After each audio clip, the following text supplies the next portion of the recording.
Hello, আজ আমি আপনাদের পিকচার ফ্রেম কিভাবে সেন্টার করতে হয় এই প্রসেসটা দেখাবো। এখানে আমি PIC পিকচার ফ্রেম লিখলাম, আমার পিকচার ফ্রেমটা চলে এলো।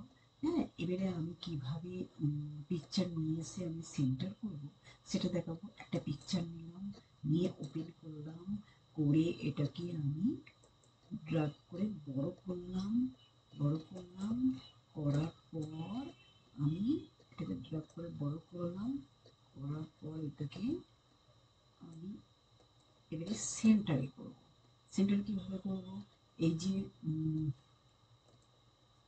এখানে আছে ইউটিলাইজে গেলাম, গিয়ে এখানে সেন্টার অবজেক্ট আছে, এই অবজেক্টটা ইয়ে করলাম, করে এটা এখানে চলে যাবে। এবারে এবারে আমার এতটা মানে ইয়ে আমার এতটা স্পেস দরকার নেই। আমি এটাকে শুধু আমার এই পেন্ডেন্টটা দরকার। তা আমি কি করব? এখানটা কিভাবে নেবো? এখানটা একটা আমি সার্কেল করব।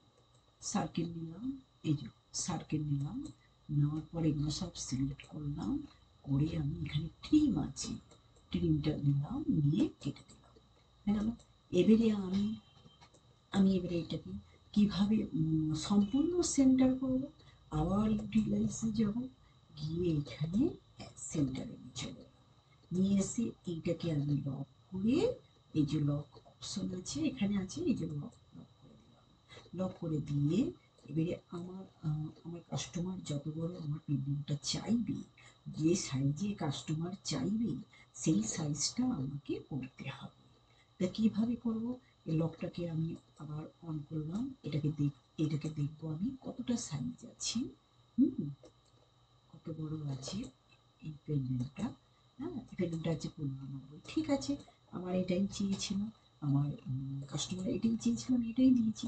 এবারে এটাকে আমি লক করে এবারে এটার মধ্যে আমি কাজ করতে পারবো। হ্যাঁ,